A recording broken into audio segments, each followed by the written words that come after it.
737 Nashville's Morning News on Super Talk 99.7 WTN. Welcome on in, along with Joan Jones, KGB producing. It is a Wednesday, the 21st of May.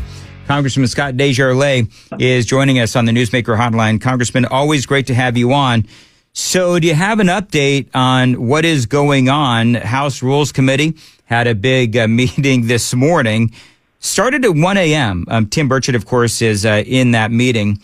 And they're trying to get Trump's big, beautiful bill to the full House. It's got to get through the House Rules Committee. Number one, do you have the latest on where this stands? It's kind of funny. I woke up about 3 a.m. and I turned it on, and they were still arguing away. And I listened to it for about an hour thinking I'd have some inside information to share with you this morning. And then turned it on again this morning. It's still on. I have it on TV now, and they're still going at it. They brought in people from all the different committees. I saw the Armed Services Committee folks on there about 3 a.m. talking about what was going on in defense and the Golden Dome. And then I think now the Ag Committee's in there, and those are both committees I serve on. And so they're talking about the SNAP cuts. And so unfortunately, I don't have any breakthrough news for you, but obviously they've been going since 1 a.m. and are still going strong. All right, Congressman, let me ask you, the main sticking points seem to be salt tax. That's number one, is one of the big sticking points. And of course, number two, you have the Democrats screaming that Republicans want to cut Medicaid, of course. And that is, it feels like at this point, this is just, screaming that the sky is falling, right? I mean, we hear this all the time. And Speaker Mike Johnson, he's basically said what we're doing is we're gutting the waste, fraud, and abuse on Medicaid by putting in work requirements or means testing for Medicaid. And that makes sense to me. You're a medical doctor in a previous life. You still are. What do you think about all that? Well, I agree with the sky is falling part because, making major cuts to Medicaid would not be popular with anybody. But if there are people who are not qualified to be on Medicaid, then we need to take a look at that. So it's a process that occurs over the next 10 years where they take a look at who's on Medicaid. And in this country, our poverty level is like 400% of your income compared to, say, other countries. And so you can make 80-some thousand and still be considered in poverty. They just keep raising the level of what poverty is. And so, the people who really struggle with healthcare now are ones that don't get it through their employer and have to pay for it in the open market. So there's people that are paying $25,000, $30,000 a year for healthcare. And then there's people who probably can afford healthcare through exchanges that are employees that are not doing it. But I think with Medicare, they're looking at people who are on it illegally. The work requirements, I think, focus more on the SNAP program in ag, and that's something that's amazing to me because it's universally agreed upon across all political spectrums, whether you're an independent, a Republican, or a Democrat. It's in the high 70s or 80s that able-bodied people who can work should work, and it's kind of interesting because I sat in that committee during the markup on reconciliation. And we have provisions if you're pregnant, you're not going to lose your benefits. If you're a young child, if you're disabled, if you're elderly, you're not going to lose your benefits. But yet the Democratic argument for, 12 hours was that Republicans were going to take food from pregnant women, babies, disabled people, and elderly, when really we're focusing on the able-bodied people who can work that just choose not to work. And I think there's some of that in the Medicaid, too. And, that's what the country was built on. There was a time that people were embarrassed to take help from the government. They didn't want to be on food stamps. They didn't want to take welfare because they were too proud to do that. And we've become a different culture now. And so I think, Clinton made great strides in the 90s on cleaning some of that up, and we've slipped, and now we're trying to reestablish that sense of pride in being self-sufficient and using these safety net programs for what they were designed to do, be a hand up, not a handout. And so, yeah, they're definitely screaming as loud as they can that that's what we're trying to cut. But, this whole process has been very convoluted, and the SALT deductions, it seems like they reached some kind of an agreement last night with states like New York and California. Frankly, I'm not a big fan. In Tennessee, we don't have a state income tax, so we all pay our federal income tax in full. States like California and New York have very high state income taxes, and these folks want to be able to deduct what they paid to their state from their federal. Well, that's great for those states because they get 100% of the revenue from their state income tax, where we in Tennessee have to take whatever's diluted out and divide it up on the other 50 states and get what would be considered our share from that. So I'm not as sympathetic for the SALT people as maybe some. Well, Congressman, if I may, isn't that basically red states subsidizing the tax and spend policies of blue states, especially when you look at their soft on crime, pro illegal immigration policies? 100%. And so, that part of it is frustrating. But if you're a Republican from New York, like Mike Lawler got called out quite a bit yesterday morning when Trump came to visit with us for an hour and a half or whatever. He was in our morning conference meeting. And I think Mike Lawler may want to run for governor. So if you're running for governor of New York and you haven't secured those SALT deductions for the people, that might make his life a little harder. So I think what they've done is they've raised the amount that they can deduct. It's not the full amount, but I think it's up to like $40,000 now, which to me is a pretty big chunk. And so, I would hope that they would take that. I think it's unfair to states like Tennessee, but if that's what it takes to get our swing state or purple state Republicans back on board to get this thing through, then maybe that's the cut or sacrifice I'll have to make. Congressman Scott Desjarlais joining us here on Super Talk 99.7. Coming up, we're going to talk about raising the debt limit. We're going to talk about that. We're going to talk about Donald Trump's Golden Dome. And I also want to find out how it went yesterday with the president. It is 7:40, coming up on 7:45. Time to check the roads on WTN. High of 80, possible showers tonight. Right now, 64 at WTN. Congressman Scott Desjarlais.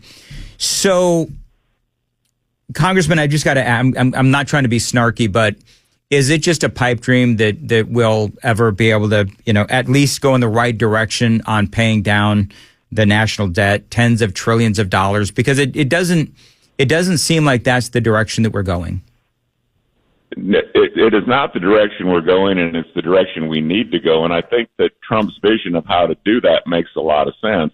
And everyone wants this to happen immediately, and we know that's just not feasible. But bringing manufacturing back to America, being less dependent on imports from other countries, getting Americans back to work, having more people pulling the wagon than sitting in it is the way to get back to that. So is it possible? Yes, but we have to be willing to stay the course. Trump has done all these tariffs that have been controversial, but so far it seems like he's winning. The market, showed a lot of uncertainty. It seems to be steadying. In fact, maybe better than where it was. Other countries are in tough shape financially, and they don't want to have to deal with these high tariffs either. So I see Trump's strategy starting to work. But if we bring manufacturing back to this country, get people back to work, get regulatory burdens out of the way, increase our energy production, become a net exporter again, do some of the things he was doing in his first term, then yes, if the country's making more money, people are doing better, the economy's better, then yes, I think it's feasible that we start nibbling away at this debt. It's going to take time, and the way the pendulum swings up here politically, that's hard to do. We need to keep these policies in place for at least 10 years to show the direction that we want it to go. It's a multi-pronged attack, right? I mean, you're right. And you brought up a lot of the things. There's going to be income from the tariffs as well. I mean, there's a lot of different things that President Trump is trying to do, and it very much does seem like the president is playing a chess match, and I see exactly what he is trying to do. Are you concerned with the raising of the debt ceiling? It's always a concern because it's very unpopular among us conservatives, because it just seems like, all right, my credit card's maxed, it's been maxed, but we're just going to raise the limit again, and that's irresponsible financially. But again, the mess that we've been placed into by mismanagement of the prior administrations, and I'm not going to blame it all on Biden. This goes back a long time under Obama. Trump had a big spending package, and so there's been a lot of spending going on for a long time, and we just haven't had the right accountability. But defaulting on the debt would be a bad thing. I think Trump just wants to kind of clear the deck so he can implement his policies over the next 3 or 4 years. He doesn't want that to be his problem. He wants it to be the next administration's problem. And so, of course I have heartburn over raising the debt ceiling, but I also believe in the vision that he's laid out and the play that he's called in this big, beautiful bill.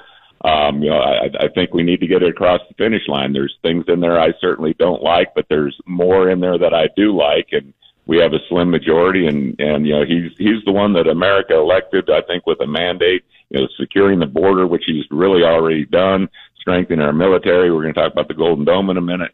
I think he's the quarterback, and we've got to run the play that's called. And so I think that if we don't support the president's agenda, then we're not supporting what America asked for. 748, and I think the phrase that pays this morning with this bill is "Don't let the perfect be the enemy of the good." I think would you say that that applies here? Yeah, we've heard that a few times. We heard the president say it yesterday, and it's never going to be perfect. That's not Washington. There's people from all factions. We have very conservative people in Tennessee, but there's other states that we have members from that don't look at it the same. So there's got to be a little compromise for this to work. Golden Dome, I got to tell you, I'm so excited for this, Congressman Scott Desjarlais. I remember way back in 1983 talking to my dad. Now, realize back in 1983, I was a sophomore in high school, and I was left as the day is long, and I also had a lot more hair. But it was the one thing that my dad and I actually agreed on was what Ronald Reagan wanted to do with the, what they call the Star Wars missile defense system. And now here we are. That was in 83. Now here we are in 2025, and Donald Trump wants to make it happen. You're right there on the front lines. Tell me what your thought is. Yeah, well, you're talking to the right guy, because I think I've told you I'm the subcommittee chair on the Armed Services Committee of Strategic Forces. And what I'm responsible for is nuclear modernization, missile defense, hypersonic weapons, everything space, satellites, anti-satellites, and coincidentally, Golden Dome. That falls under my committee. So I've had already multiple meetings, closed-door meetings with all the main players, the generals, and the military folks that are tasked with this. And it's really pretty exciting. Now, we were already doing a lot of this before it had a name, because there's all kinds of new threats from around the world. Russia has done things outside of the New START treaty with their Skyfall nuclear powered cruise missiles. They've got apparently delivery systems just off the coast. There's, apparently some kind of a satellite in space that could take out low Earth orbits with a nuclear blast that, could be done. And I got to be careful, because there's a lot of classified stuff weaved in here. But China has hypersonic weapons that can, in theory, kill carriers. And so the threats are not just intercontinental ballistic missiles anymore, where we have to shoot down missiles coming from Russia or China. We've got Iran. We've got North Korea. We've got all these proxies with terroristic ideas. And so what the Golden Dome looks like in America is not going to be like the Iron Dome in Israel, because our country's so big. But you have to have better sensors in space that can detect launches of these various high-tech weapons. You got to deny their ability to communicate with their satellites. So they can have a smart hypersonic weapon that can hit a carrier, but if they can't communicate with their satellites, they can't hit it. And so we have all kinds of projects underway to defeat those technologies. And then you got to prioritize your targets. Obviously, Washington, D.C.'s protected. You want to protect your large population centers. To me, it's extremely important that we protect our launch facilities. We don't have a lot of those, but access to space is key. And so you don't want to take hits to your launch pads. Your missile fields in Montana and North Dakota need to be protected. So we have all kinds of high-value targets that we need to protect first, and that involves increasing our capacity of our missile interceptors, whether it's THAAD or Patriot or new types of technology that's coming out. We've been looking at how we're doing acquisitions in military, bringing in these private companies that have really the ability to move faster than the government because they're not restricted by risk or bureaucracy. And so we're changing the way that we acquire weapons. China does whatever the heck they want because they don't have to answer to anybody. We have a slow process that's got us into this mess. And so one of our big focuses in defense this year is how we deal with public-private partnerships. And I'm just amazed at the different companies I've met with from really all around the world that are bringing new technologies into the game that are giving us strategic advantages. And so building this Golden Dome basically is better sensors, more capacity to defeat the new threats, and then prioritizing our targets and eventually expanding it to cover as much of the country as we can. And it has a fancy name, Golden Dome, because it's Trump. Yes, it does have a fancy name. And of course it's gold because, of course, it is Donald Trump. I did have, just as we close out, I did have an expert from the Heritage Foundation on earlier, and I did ask him the feasibility that this thing can be built within 3 years. And he said, absolutely, we can do it in 3 years because what they're going to do is, so we've got existing infrastructure and we're just going to add to that. Do you believe we can get this done, Congressman, in 3 years? We can get a lot of it done. As I say, we're already doing a lot of it. It's just, it's more focused now. And it's about stepping up production because it requires more. There's more threats and there's more. I mean, drones are a huge threat that we're trying to deal with. We're watching what's happening in Ukraine. And it seems like a drone would be easier to shoot down than a missile because, that's a bullet hitting a bullet. But anything that's maneuverable is more difficult to hit. So you have to use things like directed energies and lasers and microwave technology and a lot of different things to handle the different threats. But yes, we're building them now. We have $25 billion in funding in our armed services markup that we just did in reconciliation. Trump's putting a price tag of about $175 billion on it. But I think it's essential that we protect the homeland. This is an idea that, as you said, Reagan had. It's long overdue.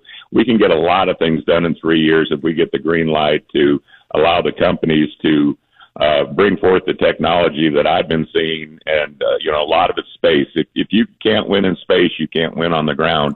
And so defeating their satellites in different orbits, whether it's low Earth orbit, but geosynchronous orbit, and some of the tougher orbits to get to, is really where I think the action is going to be at, because you have to build redundancy. We know they can take out some of ours. We know we can take out some of theirs, but you got to have more different ways to access your technology on the ground. So for the warfighter on the ground, it all starts in space. That's the new warfighting domain, and I think I like where we're headed from what I'm seeing. And so yes, I think we can get an awful lot done in 3 years. We just we need to get the funding, and we need to get the green light to let these innovative new companies bring in their technology to get it done. All right. As always, a great conversation with Congressman Scott Desjarlais. Have a great rest of week. It is 7:55, Nashville's Morning News. Joan Jones is in the dust-encrusted WTN newsroom, and she's got the latest coming up at 8. Yeah, I've got breaking news this morning on a couple of fronts. A moments ago, a tentative deal reached on one of the sticking points on President Trump's big, beautiful bill. Also, we have just learned that a member of the U.S. House of Representatives has died this morning. Details coming up here at 8 o'clock on Super Talk 99.7 WTN.